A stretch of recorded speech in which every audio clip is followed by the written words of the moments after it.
Hello दोस्तों, आपका मेरे चैनल पे एक बार फिर से स्वागत है। आज मैं आपको बताऊंगा मोनोपोली मार्केट के इक्विलिब्रियम पोजीशन के बारे में। मैंने पिछली वीडियो में बताया था परफेक्ट कंपटीशन मार्केट में फर्म कब इक्विलिब्रियम की पोजीशन पे आती है। आज मैं बताऊंगा इस वीडियो में मोनोपोली मार्केट कब इक्विलिब्रियम की पोजीशन में आती है। तो जल्दी से स्टार्ट करते हैं आज का सेशन।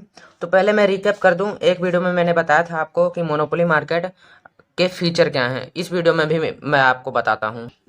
तो पहला फीचर है सिंगल फर्म। मोनोपोली मार्केट में ओबियसली एक ही सेलर होता है, नो सब्सटीट्यूट्स। एक ही सेलर है, उसके जैसा प्रोडक्ट कोई नहीं बना रहा, तो उसका कोई वैकल्पिक प्रोडक्ट नहीं है। निगेशन ऑफ कंपटीशन, इसका मतलब कोई कंपटीशन नहीं है, क्योंकि उस मार्केट में केवल एक ही सेलर है, तो किसी के साथ कंपटीशन नहीं हो रहा है। प्राइस मेकर, अब वो एक ही सेलर है, एक ही प्रोडक्ट बना के बेच रहा है, यूनिक प्रोडक्ट है, तो वो अपनी प्राइस खुद डिसाइड करता है, यानी कि वो प्राइस मेकर हुआ। डाउनवर्ड स्लोप डिमांड करूँ या फिर सप्लाई करूँ, यानी कि यहाँ पे जो मोनोपोली में जो सेलर है उसका जो डिमांड कर्व होता है वो डाउनवर्ड स्लोपिंग होता है, क्योंकि यहाँ पे वो जितनी ज़्यादा प्रोडक्ट को बेचना चाहेगा उसे प्राइस को कम करनी पड़ेगी, क्योंकि वो प्राइस पे पूरी तरह से कंट्रोल नहीं रख सकता, क्योंकि उसे प्राइस कम ही करके ज़्यादा प्रोडक्ट को बेचना पड़ेगा। एंट्री बैरियर, एंट्री बैरियर क्योंकि यहाँ पे कोई भी फर्म जल्दी इंटर नहीं कर सकती है। यहाँ पे किसी भी तरह से या फिर टेक्निकली, लीगल या फिर इकोनॉमिकली तरीके से यहाँ पे एंट्री बैरियर होता है। प्राइस सम आउटपुट डिटर्मिनेशन, यानी कि यहाँ पे जितना ज़्यादा डिमांड होगा उसी के हिसाब से मोनोपोलिस्ट यहाँ पे प्राइस रखेगा, यानी कि प्राइस जो होगी आउटपुट के अनुसार रखी जाएगी, मतलब डिमांड के अनुसार।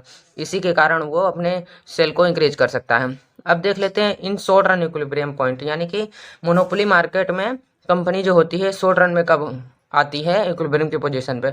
तो कंडीशन क्या है, एसएमसी इक्वल टू एसएमआर, मतलब कि शॉर्ट रन मार्जिनल कॉस्ट क्या होने चाहिए, शॉर्ट रन मार्जिनल रेवेन्यू के इक्वल होने चाहिए। और दूसरी कंडीशन है एमसी शुड इंक्रीज, यानी कि मार्जिनल कॉस्ट जो है वो इंक्रीज करनी चाहिए। यानी कि पहली कंडीशन फुलफिल होगी और जो मार्जिनल कॉस्ट होगा वो मोनोपोली मार्केट में कंपनी का मार्जिनल कॉस्ट वो इंक्रीज करेगा।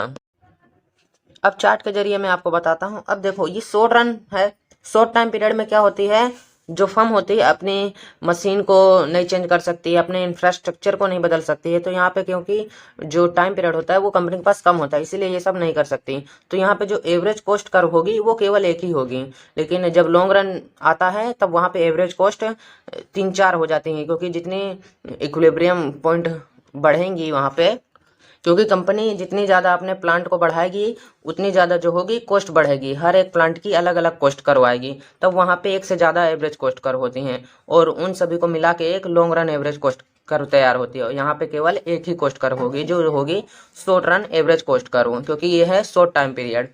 अब देखो ये क्या है, मोनोपोली मार्केट। मोनोपोली मार्केट में ज़्यादा प्रोडक्ट को बेचना है तो अपनी जो प्राइस है उसको नीचे करनी पड़ेगी। तो जो एसएआर होगा, short run average revenue curve, और short run marginal revenue curve, ये दोनों जो होंगी वो डाउनवर्ड स्लोपिंग होगी, यानी कि यहाँ पे जितना ज़्यादा आउटपुट बढ़ेगा उतनी ज़्यादा प्राइस घटेगी, मतलब प्राइस घटने पर ही हम आउटपुट को ज़्यादा सेल कर सकते हैं। तो अब देखो ये मार्जिनल कॉस्ट कर्व है, short run marginal cost curve, जो शॉर्ट रन मार्जिनल रेवेन्यू को इस पॉइंट पे कट कर रही है। तो यहाँ पे क्या हुआ, इक्विलिब्रियम पॉइंट हुआ, क्योंकि यहाँ पे S M C equal to S M R हो गया। अब ये short run average cost curve, short run marginal cost curve, short run average cost curve को कहाँ पे कट कर रही है, यहाँ पे, मतलब कि यहाँ पे short run average cost curve क्या है, मिनिमम है, क्योंकि हमेशा marginal cost average cost curve को हमेशा मिनिमम पॉइंट पे कट करती है। अब देखो यहाँ पे जो एवरेज कॉस्ट कर्व है इस पॉइंट पे जो है एवरेज रेवेन्यू से कम है, मतलब यहाँ पे कंपनी का खर्चा एवरेज रेवेन्यू से कम है, मतलब जितना ज़्यादा कंपनी कमा रही है उससे कम ही खर्चा लग रहा है प्रोडक्ट को मैन्युफैक्चर करने में। तो यहाँ पे कंपनी को अपने प्रोडक्ट को बनाने में कम खर्चा करना पड़ रहा है और बेचने पे उसको ज़्यादा मुनाफा हो रहा है। अब ओबियसली मोनोपोली मार्केट है तो वहाँ पे उससे कोई लॉस नहीं होगा, क्योंकि उसके प्रोडक्ट बिकने ही वाले हैं। हालांकि वो अगर एकदम हाई प्राइस करेगा, जो परचेजिंग पावर, कस्टमर के परचेजिंग पावर से बहुत ज़्यादा हाई हो जाएगी, तो नहीं बिकेंगे, लेकिन यहाँ पे उसे नॉर्मल प्रॉफिट तो होगा या फिर सुपर नॉर्मल प्रॉफिट, लॉस होना संभव नहीं है। तो यहाँ पे क्या है, एवरेज कॉस्ट कर्व क्या है, एवरेज रेवेन्यू करके डाउन है, मतलब कि यहाँ पे एवरेज कॉस्ट कम है एवरेज रेवेन्यू से। तो ये जो हो गई एम बी या फिर ओ सी, ये हो जाएगा हमारा कॉस्ट, यानी कि इतना हमें, ये जो रेक्टेंगल है, इतना हमें कॉस्ट लग रहा है अपने प्रोडक्ट को बनाने में।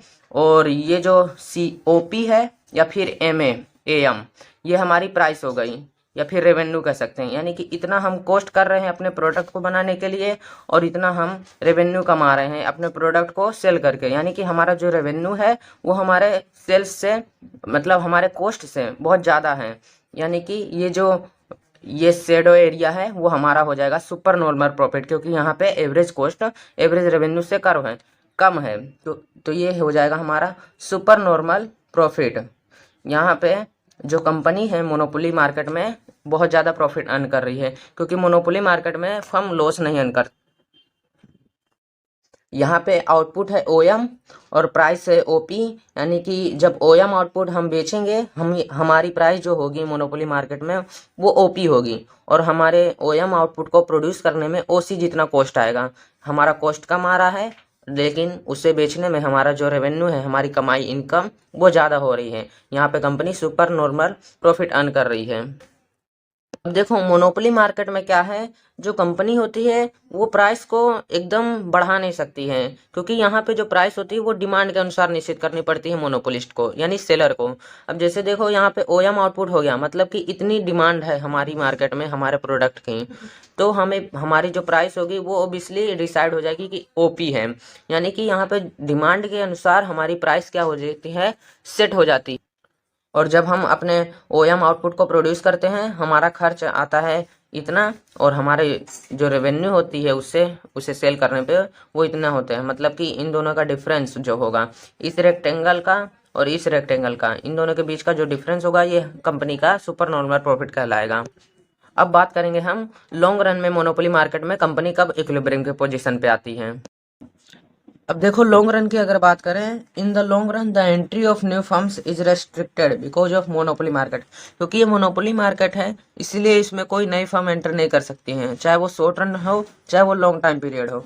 So even in long run the firm under monopoly market can earn super normal profit, access profit. मतलब कि लॉन्ग रन आएगा तब मोनोपोली मार्केट में जो कंपनी होगी वो सुपर नॉर्मल प्रॉफिट भी अर्न कर सकती है। जबकि हमने परफेक्ट कंपटीशन के केस में क्या देखा था कि जब लॉन्ग रन आता है तब कंपनी हमेशा नॉर्मल प्रॉफिट ही अर्न करती है। लेकिन मोनोपोली मार्केट के केस में ऐसा नहीं होता है, क्योंकि लॉन्ग रन में भी इसके कोई भी राइवल्स नहीं है, इसलिए वो हमेशा अपने प्रोडक्ट को बेच करके सुपर नॉर्मल प्रॉफिट अर्न करती है। The profit can be maximised by producing more output when marginal cost is equal to marginal revenue. अब देखो कंपनी कोई भी हो, चाहे वो मोनोपोली मार्केट हो चाहे वो परफेक्ट कंपटीशन मार्केट में हो, अगर उसका मार्जिनल कॉस्ट मार्जिनल रेवेन्यू के इक्वल हो जाता है तब उसका कॉस्ट मिनिमाइज हो जाता है और प्रॉफिट मैक्सिमाइज हो जाता है। वही लाइन यहाँ भी लिखिए, in absence of rivals even in long run firm earns super normal profit in this market. Monopoly market है, लॉन्ग रन भी आएगा तो इसमें कोई भी राइवल्स नहीं है, मतलब कि कोई कॉम्पिटिटर है ही नहीं उसके अगेंस्ट में, इसीलिए वो उसमें भी सुपर नॉर्मल प्रॉफिट अर्न करेगी। चूंकि परफेक्ट कंपटीशन मार्केट के केस में वहाँ पे राइवल्स होते हैं, तो जो प्रॉफिट होता है वो सभी राइवल्स में बढ़ जाता है, डिवाइड हो जाता है, तो वहाँ पे सभी कंपनियों को थोड़ा थोड़ा प्रॉफिट होता है, मान लो नॉर्मल प्रॉफिट। लेकिन यहाँ पे क्या है, मोनोपोली मार्केट में केवल सिंगल फर्म है, सिंगल कंपनी है, वो अपने प्रोडक्ट को बेच रही है, कोई भी राइवल्स नहीं है, उसका प्रॉफिट कहीं बढ़ नहीं रहा है, तो उसका जो प्रॉफिट होता है वो एक्सेस होता है, बहुत ज्यादा होता है, और इसी को हम कहते हैं सुपर नॉर्मल प्रॉफिट। अब देखो लॉन्ग रन में इक्विलिब्रियम की कंडीशन जो है, शॉर्ट रन में जो कंडीशन होती है वही होती है, long run marginal cost equal to long run marginal revenue. Long run marginal cost करो cut the long run marginal revenue करो फ्रॉम बिलो। यानी कि मार्जिनल कॉस्ट क्या कट करेगी, मार्जिनल रेवेन्यू को, लेकिन उसको बिलो से कट करेगी, फ्रॉम बिलो। अब देखो चार्ट के जरिए अगर मैं आपको बताऊं, अब देखो चार्ट में एक्स एक्सिस पे मैंने लिया है आउटपुट और वाई एक्सिस पे प्राइस कॉस्ट एंड रेवेन्यू। अब देखो यहाँ पे डायग्राम में अगर हम देखें, ये रही short run average cost curve और ये रही short run marginal cost curve. अब देखो जो long run average cost curve होती है वो कई सारी short run average cost curve को मिलाकर बनती है, इसीलिए long run average cost curve क्या करती है, short run average cost curve को उसके मिनिमम पॉइंट पे क्या करती है, टेंजेंट करती है। अब अगर हम देखें कि इक्विलिब्रियम पॉइंट क्या है, तो मार्जिनल कॉस्ट यहाँ पे और मार्जिनल रेवेन्यू यहाँ पे दोनों इक्वल हैं। यहाँ पे क्या है, short run marginal cost equal to short run marginal revenue, तो यहाँ पे क्या हुआ, इक्विलिब्रियम पॉइंट हुआ। और अगर हम लॉन्ग रन मार्जिनल कॉस्ट करके बात करें तो ये भी मार्जिनल रेवेन्यू को यहीं पे कट कर रहा है, तो ये हमारा इक्विलिब्रियम पॉइंट हुआ, पॉइंट ई। और देखो यहाँ पे जो long run average cost curve है वो ये एवरेज रेवेन्यू से नीचे है, यानी कि डाउन है। एवरेज रेवेन्यू हमारा इतने आउटपुट पे, मान लो सपोज ओएम आउटपुट है और हम इतना कॉस्ट लगा के उसका प्रोडक्शन कर रहे हैं, लेकिन उसको जब हम बेचते हैं एवरेज रेवेन्यू क्या आता है, इतना आता है एएम, और उसका कॉस्ट लगा हमें बीएम। मतलब ये रेक्टेंगल जो है ये हमारा कॉस्ट है और ये रेक्टेंगल पूरा हमारा रेवेन्यू है। यानी कि रेवेन्यू जो है हमारी ज़्यादा है हमारी कॉस्ट से। यानी कि यहाँ पे कंपनी को क्या कर रही है, सुपर नॉर्मल प्रॉफिट, यानी कि कंपनी यहाँ पे एक्सेस प्रॉफिट कमा रही है। और ये मार्जिनल कॉस्ट हमेशा एवरेज कॉस्ट कर को हमेशा उसके मिनिमम पॉइंट पे कट करती है। जैसे लॉन्ग रन मार्जिनल कॉस्ट कर ने लॉन्ग रन एवरेज कॉस्ट कर को यहाँ पे कट किया, यहाँ के यानी कि यहाँ पे लॉन्ग रन एवरेज कॉस्ट क्या है, मिनिमम है। और यहाँ पे जो एसी है SSC short run average cost, ये शॉर्ट रन मार्जिनल कॉस्ट करने काटा है उसको, यहाँ पे क्या है वो मिनिमम है एवरेज कॉस्ट। तो यहाँ पे हमारा जो कॉस्ट है इतना है और ये रेक्टेंगल PAMO ये हमारी रेवेन्यू है। यानी कि हमारी जो फर्म है वो ज़्यादा रेवेन्यू कमा रही है और कम कॉस्ट है। यानी कि यहाँ पे फर्म को सुपर नॉर्मल प्रॉफिट हो रहा है। अब देखो यहाँ क्या होता है, marginal revenue equal to marginal cost, short run marginal cost equal to long run marginal cost. अब देखो इक्विलिब्रियम के पॉइंट पे हम देखिए, अगर मार्जिनल रेवेन्यू भी यहाँ है, शॉर्ट रन मार्जिनल कॉस्ट भी यहाँ है, लॉन्ग रन मार्जिनल कॉस्ट भी यही है, मतलब तीनों पॉइंट क्या है, इक्वल है। वही मैं यहाँ पे लिखा हूँ। और एसएसी इक्वल टू LAC, यहाँ पे क्या है, LAC टेंजेंट कर रही है SAC को, क्योंकि सभी शॉर्ट रन एवरेज कॉस्ट कर को मिला के बनती है लॉन्ग रन एवरेज कॉस्ट कर। तो यहाँ पे क्या है, दोनों इक्वल हो जाते हैं जहाँ पे हमारी कॉस्ट होती है, जहाँ पे हम अपने प्रोडक्शन को कर रहे हैं, जहाँ पे हमारी प्रोडक्ट को बनाने में जितना कॉस्ट लग रहा है वहाँ पे शॉर्ट रन एवरेज कॉस्ट और long run average cost equal हो जाती है। अब देखो प्राइस है, प्राइस अगर लॉन्ग रन एवरेज कॉस्ट कर से ज़्यादा होगी तो जो होगी फर्म वो सुपर नॉर्मल प्रॉफिट अर्न करेगी, क्योंकि यहाँ पे प्राइस ज़्यादा है तो ऑब्वियसली रेवेन्यू भी ज़्यादा होगी, कॉस्ट कम लग रहा है तो कंपनी क्या अर्न करेगी, एक्सेस प्रॉफिट कमाएगी, बहुत ज़्यादा प्रॉफिट होगा उसका। अगर प्राइस इक्वल हो जाती है लॉन्ग रन एवरेज कॉस्ट के, मतलब कि प्राइस इक्वल है, जितना हम प्रोडक्शन करने में कॉस्ट लगा रहे हैं उसी के इक्वल प्राइस है। मतलब हम जितना खर्चा करके प्रोडक्शन कर रहे हैं उतनी ही हम सेल करके रेवेन्यू कमा रहे हैं।